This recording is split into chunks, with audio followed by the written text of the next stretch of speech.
Melonport is one of the blockchain projects based in Zug, also known as Crypto Valley, a small town near Zurich in Switzerland. Melonport have created a protocol on the Ethereum blockchain.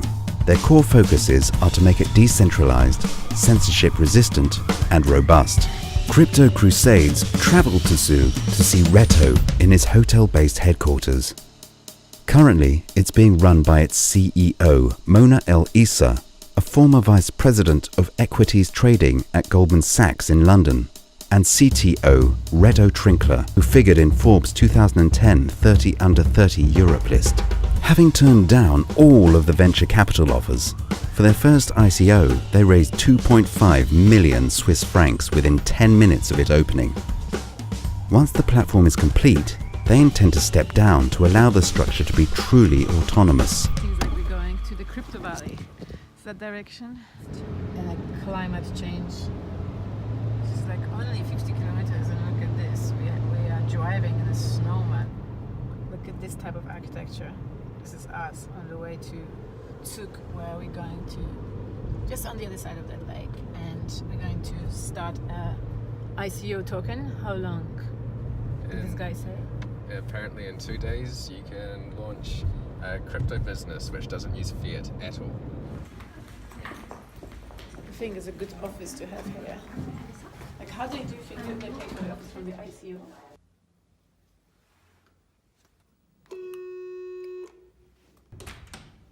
Hello. Hi, I'm Ben. Is that okay? It looks like a really interesting project. So first of all, what inspired you to this? Like, where the idea came from? I think one of the reasons was seeing Cyprus, like seeing essentially a bail-in happen. Like a bail-in is just like when the bank can take your money, which is an unfortunate thing because like if you have like for example a teacher or a nurse like that who spent like 40 years trying to contribute to the public good, and all of a sudden like just due to some mismanagement of money, like they lose all their essentially their retirement funds, and then kind of realizing that actually that the same laws have been put into law 1 year earlier to Cyprus in Switzerland. So it's that was, I guess, like an awakening moment, and that I kind of try to be on the right side of history, I guess, and instead of being a banker, like trying to build towards open source finance. And if you could tell us more about the project. It's like a cryptocurrency protocol that allows people to set up their own investment fund. So completely decentralized, like we try to not compromise on this ideal of decentralization. It's like taking a process that can take months and millions and like building a protocol that allows you to set up your own investment fund in a couple of seconds and cost you a couple of cents. How would you explain the concept of your project to your grandfather or anybody's grandfather? I remember when you used to be young and they're kind of, at the intersection, with your old cars, there were kind of policemen standing in the middle, kind of directing traffic. And then, a couple of decades later, there were like, traffic lights everywhere. And I like how you compare people working in investments to useless policemen. The thing is, once there are traffic lights, then there's no reason to put a policeman in the middle anymore. Then it's useless. And it's the same, a lot of this talk about regulation, and the bad intention about it is, or behind the potential bad intention behind it is like, we now have the technology to make a lot of stuff efficient. So why would you want to have, regulation that was kind of applicable 20 years ago? Now we clearly don't need it anymore. So what's the, why do you want that? Could it be something else than just kind of protecting? Like, could there be ulterior motives? Melon name is a Greek name. Yeah. So melon is Greek for destined to be, or future. And we really believe what we're building is destined to be. Like the port of Melonport stands for portal. So it should be like a portal to what is destined to be. And that's really how we see ourselves. Like it's not intended that we do this for 50 years. In a position where we have more say over the protocol, then eventually this will corrupt us as well. And eventually like we would compromise on this ideal of true decentralization. So we try to keep it as short as possible. We build it, we do what we have to do, but then we let it go. Like it's not us that decides anymore. It's you, it's the protocol, it's the network. At the moment, the people who decide is you and Mona. How did you meet? What's the history of this partnership? I kind of dropped out of university, kind of understanding where the future is going. So I didn't want to be a banker, but I actually want to be doing open source finance. And Mona had her own fund and kind of understood how difficult it is to operate a fund, like in the current inefficiencies of the market. Like it's super expensive and it's super inefficient. So it's kind of like, I guess both understood that there had to be a better way. Seems like we're on the right way to what a crypto valley knowledge is going to await us, and we know ultimately how to launch a coin. And I'm thinking about like ICO and the fact that everybody essentially, in theory, can issue a token, right? And is it true? Can everybody essentially just kind of come up with the idea? Yeah, I mean, technically it's very simple to do. So it's just like it's an alternative for fundraising. Like instead of going to like a venture fund or a bank, it's like a Kickstarter, a next version of Kickstarter essentially. If you have a good idea and people believe in that idea, they can fund it completely decentralized, and they can fund it like with just a couple of dollars. Like they don't need to have millions to be recognized. Some consumer goods, they just spend it as an investment for their future. And I think that's actually quite nice.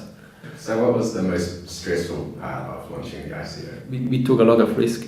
We actually we got a lot of money offerings, but we rejected all of them. Like we're one of the few companies that never took VC money. Like this company is not supposed to generate a return on investment. Like the sole purpose of this company is to build that tool. That tool should be free, like decentralized, open source, like no addictive feedback loops, like no inbuilt commissions, and there's no return on investment. So why should we take? So it was all self-funded, and like we actually was quite a lot of risk. I guess we were very, very glad how it turned out. And in the end, if you weren't so ethical, what sort of VC deals could you have gotten? I mean, more or less just money without asking, pretty much. Like it's just like we just want to have a piece of it. We don't need to provide documents or anything. Like we just want to be a part of it. I mean, like there's a lot of talk about easy money with ICOs, but it's actually like the money from the VCs is also fairly easy. Like it's just it's just a technology that has a lot of potential, and everyone wants to be a part of it. What were the VC's intentions? Were they going to dump it on the market? What kind of discounts were they applied? Oh, okay, like I guess there are two VC deals. Kind of one is kind of discount with tokens, or just like guaranteed allocation of tokens, and the other VC deal is kind of invest in the company itself, like in traditional shares. So yeah, either discount or I guess influence in the company. And how was the token distribution amongst the founders and the founders? We have about 4.45%. The company has about 10%. So we kind of use a lot of the company funds to incentivize the employees. It might be a really hard question, but how do you arrive at a fair distribution of tokens to the founders? I mean, for us it was kind of we worked more or less for 1 year full time without pay. Like we took the risk of rejecting any VC money. We had to pay lawyer bills and all of the other bills. And then it was just kind of a more or less a sophisticated guess of what could we have earned would we not have done this, and how much would this equate to in tokens. And have you got any comments on token distribution amongst other companies? If you're a founder, you should be vested. You should not be able to just liquidate all of your tokens immediately after the sale. Yeah. So that's a good indicator, I think. And transparency is potentially an issue. I mean, like vesting, you can like put in a smart contract, and then you have it completely transparent. So can you tell me in which way the crypto valley facilitates what you're doing? Like? The government is very open. We actually have had representative of the government kind of visiting our office and kind of asking us what you're doing. So they're very open, and like they're trying to learn. But it's also like the proximity to like good lawyers, but also like good other blockchain startups. Is it true that the government made it so you can start a purely crypto-based business in a couple of days here? I'd imagine it takes a couple of more days. But you can pay your taxes with crypto and pay everything with crypto, right? Like if you move here, then you can pay your registration fee in Bitcoin. For taxes, I'm not sure if that's already possible. Well, still doing right about regulation and things like that.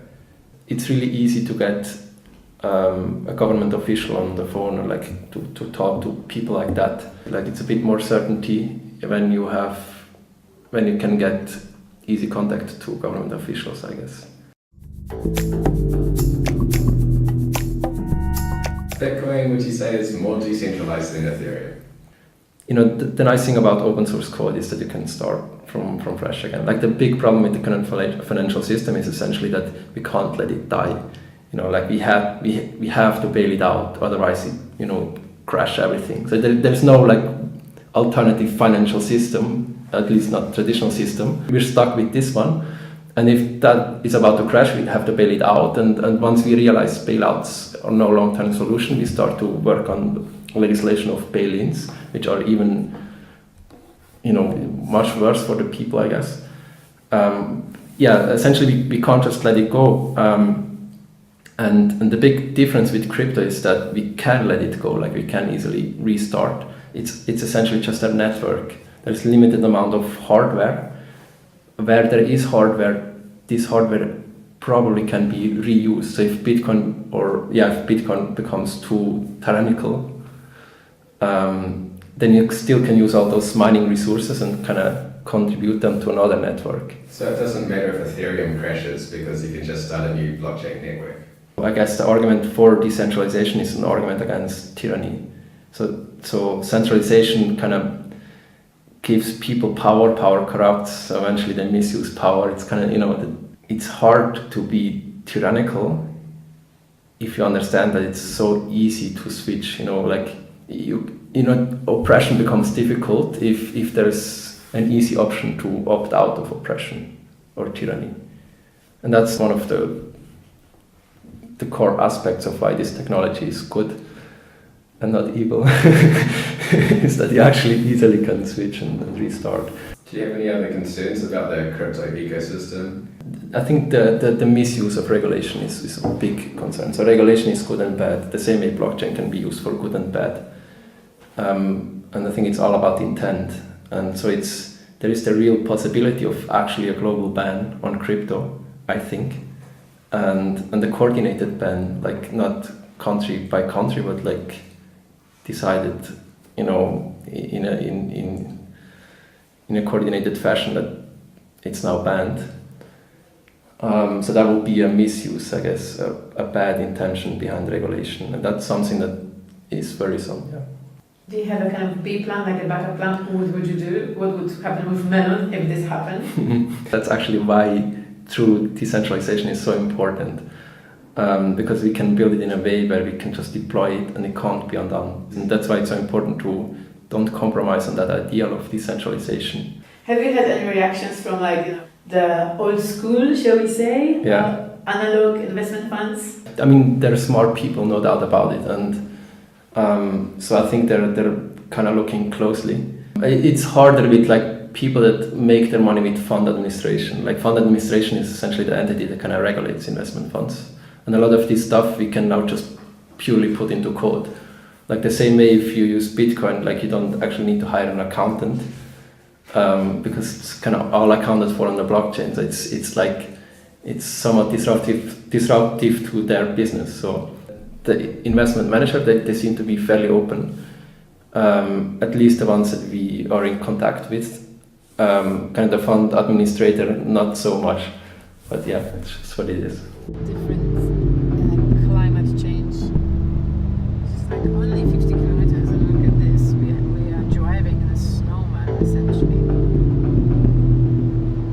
Would you say you drop out from university for blockchain based, for blockchain essentially? I mean, like if you're studying mathematics in Switzerland, at least, like it's likely that you either become a banker or like you work for an insurance company. Yeah, kind of having seen Bitcoin at the time, guess I kind of understood that this is where the future is, you know. What is the future of Bitcoin according to you? It first was Bitcoin, then it was Ethereum. Like Ethereum was wow. And now it's Web3, it's the vision of the serverless internet. So I just kind of focus now on Web3. Like I don't care too much. Like Bitcoin is great, but it's 2009. Ethereum is great, but it's 2014. The future is Web3, and that's what I like to focus on. What's Web3?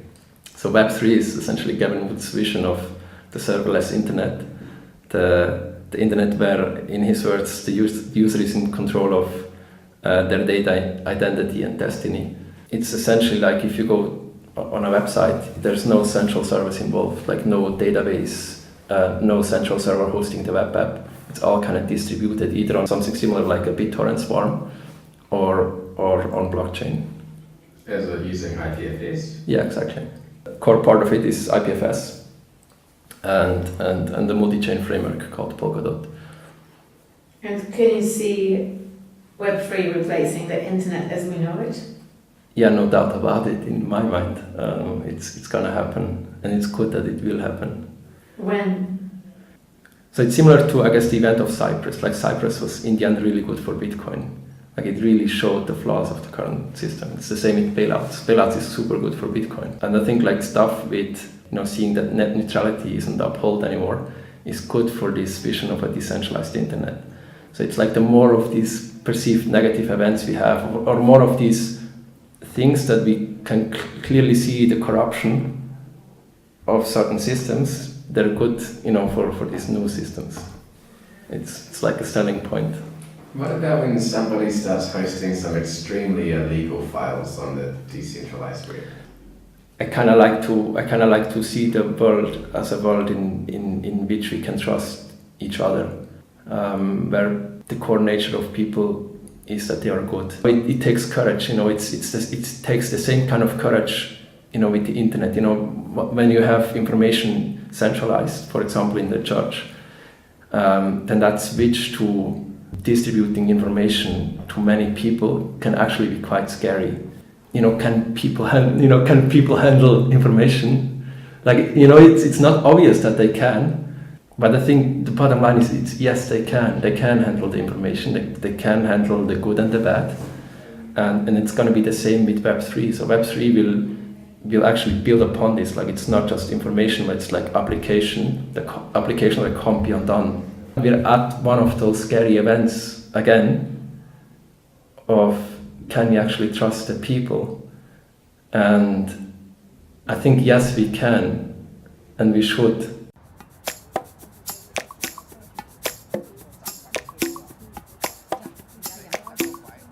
In 3 years' time, where are you?